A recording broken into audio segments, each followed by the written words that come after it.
हाँ जी, कैसे हैं भैया आप लोग। राम राम और खमा गणी, आप सारे बढ़िया होंगे। हिम्मत बिन कीमत नहीं, हिम्मत कीमत होए, बिन हिम्मत रद्द कागज जू राजिया। हमारे बड़े बूढ़े कहते हैं कि भाई साहब जिसमें हिम्मत होती है ना उसी की समाज में वैल्यू होती है, वरना जिसके अंदर हिम्मत नहीं होती उसकी समाज में कोई कीमत नहीं होती। अब पीछे आप मेरे देख रहे हैं कि सर राजस्थान हाईकोर्ट चतुर्श्रेणी कला और संस्कृति 25 में से 25 कैसे लाए। अब 25 में से 25 कैसे ला सकते हैं, आ सकते हैं, है ना। तुम्हें लगता है कि सर 85 कि sir Rajasthan high court fourth grade की जो परीक्षा है वो 85 नंबर की होगी, जिसमें अपने 15 नंबर का इंटरव्यू है, जिसमें 50 नंबर की हिंदी है, जिसमें 10 नंबर की इंग्लिश है, और बाकी जो 25 क्वेश्चन अपनों को देखने को मिलेंगे वो है अपने कला और संस्कृति के। और आर्ट एंड कल्चर का मैं तो कहता हूं कला और संस्कृति का केवल अपने हाईकोर्ट चतुर्श्रेणी के अंदर बड़ा पोर्शन नहीं है। अभी वीडियो की जो एग्जाम आ रही है उसमें भी आपको कला और संस्कृति का बहुत बड़ा पोर्शन देखने को मिलेगा।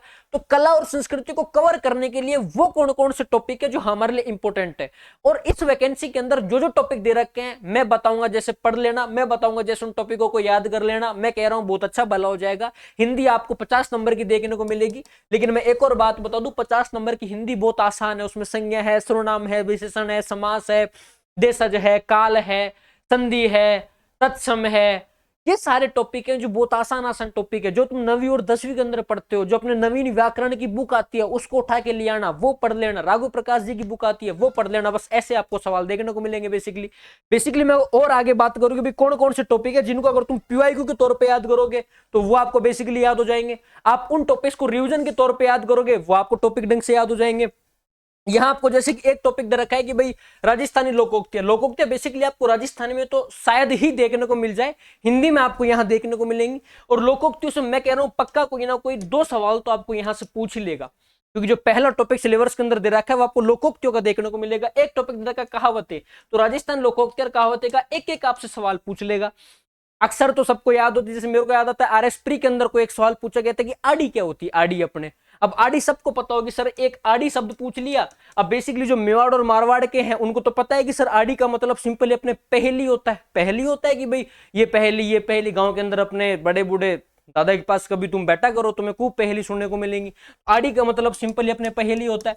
लेकिन उनको तो पता है, जिसने राजस्थानी लोकोक्ति राजस्थानी कहावत याद कर रखी है उनको तो पता है कि हाँ सर लोकोक्ति और कहावतों का तो जो 2 सवाल आएंगे वो हम आसानी से कर देंगे।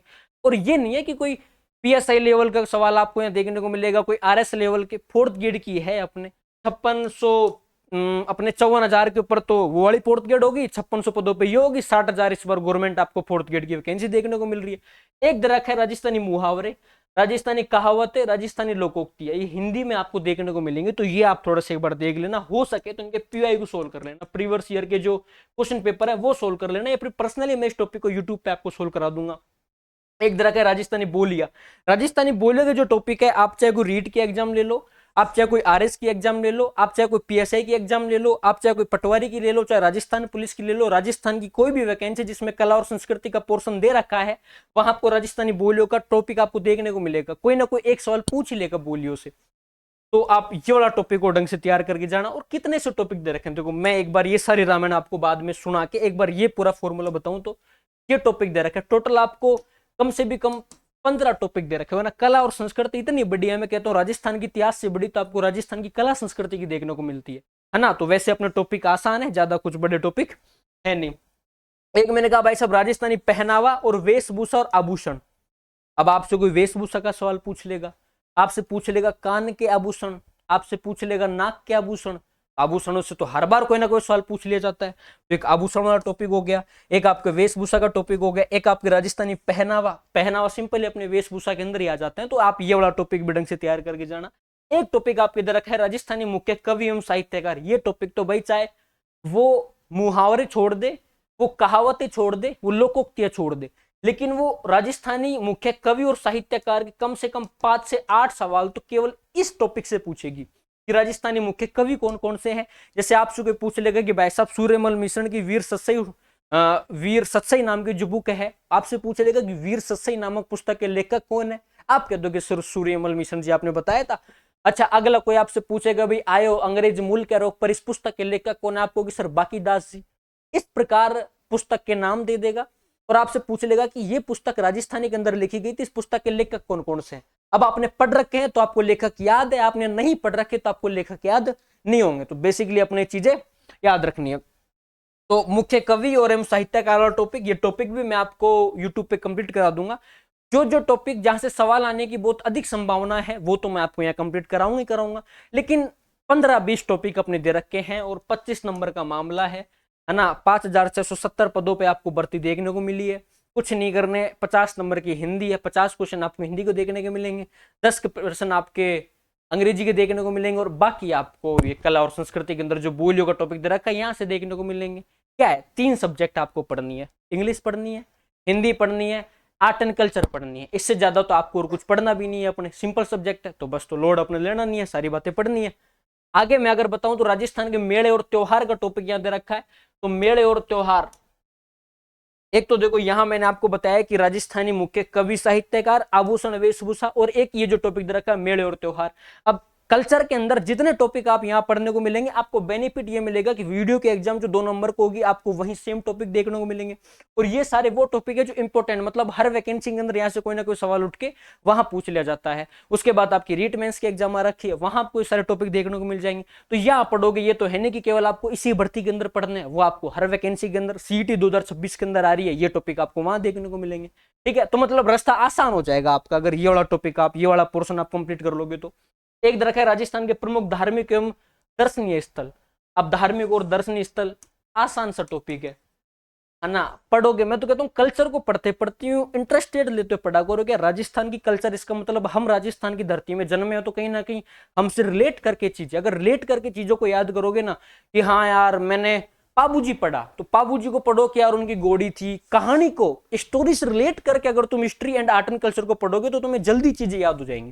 कंप्लीट। चलो, एक दरखा राजस्थान की लोक देवी और देवता है।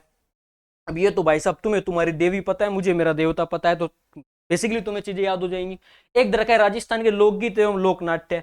तुम्हें रामदेव जी के गीत पता है, पाबू जी के गीत पता है, तेजा जी के गीत पता है। ट्रेन के अंदर जाते हैं, बस के अंदर जाते हैं तो अपने लीलन जी के अपने वो सारे गीत तुम जाते हो सुनते हुए। तो गीत याद करने एकदम मस्त मोले हो कि गीत याद किया करो सर, वो गीत मेरे को याद हो गया, वो लोक नाट्य मैंने देखा था, घूमर मैंने देखा था, है ना। आप घूमर तो राजस्थान के नृत्य हैं सारे के सारे। तो ये बेसिकली जो जितनी बातें मेरे को बतानी थी इसके अंदर मैंने सारी बता दी। अब लास्ट में पॉइंट आता है कैसे तैयारी करें इसकी, ठीक है ना। अब तुम्हारे पास अंतिम जो सवाल आता है कैसे तैयारी करें। तैयारी करने के आप सबको पता है कि सर 10वीं अपने 10th लेवल की एग्जाम होगी। आप सबको पता है कि सर 5,670 आपको यहाँ पद देखने को मिलेंगे। 3 सब्जेक्ट है, एक सब्जेक्ट कौन सी आपके हिंदी होगी जिसके 50% है, एक सब्जेक्ट आपकी इंग्लिश होगी जिसके 10% है, एक मैंने आर्ट एंड कल्चर के आपको 25% यहाँ आपको देखने को बता दिए।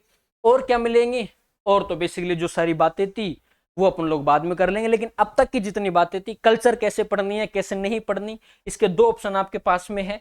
जितने टॉपिक मैंने आपको बताए इन सारे टॉपिक से आप एक काम करना, इनका बार बार रिविजन करना, इनका बार बार रिवीजन करना। जब तक तुम चीजों को रिवीजन कर करके याद नहीं करोगे ना, तब तक सुबह याद करोगे, शाम को तुम्हारे दिमाग से वो चीज सफा हो जाएगी। इसलिए बार बार रिवीजन करना, बार बार पढ़ना।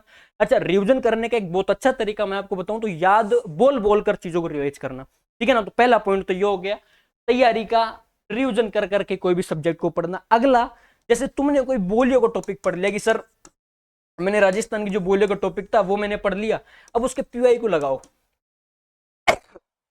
सॉरी, अब उसके पीवाई को लगाओ कि यार बोली से प्रीवियस ईयर क्वेश्चन पेपर में कौन कौन से किस प्रकार के क्वेश्चन पूछ रखे हैं। जब आप पीवाई को सोल्व करोगे, आप मॉक टेस्ट दोगे, तो सिंपली आपकी तैयारी बहुत अच्छी हो जाएगी। तो तैयारी का अगर मेरे से पूछेगी सर सिलेक्शन के कौन से 2 मूल मंत्र हैं, तो मैं तो यही कहूंगा कि भाई जब तुम पढ़ रहे हो चीजों का, सुबह शाम दोपहर पढ़ते पढ़ते बार बार चीजों का रिविजन करो। तुमने कोई टॉपिक पढ़ लिया, उस टॉपिक को पढ़ने के बाद उस टॉपिक के अपने पीवाई को सोल्व करो, ठीक है ना। इतनी आप सब लोगों को बातें याद करनी है और बाकी बातें हम लोग बाद में करते रहेंगे, ठीक है। Best of luck.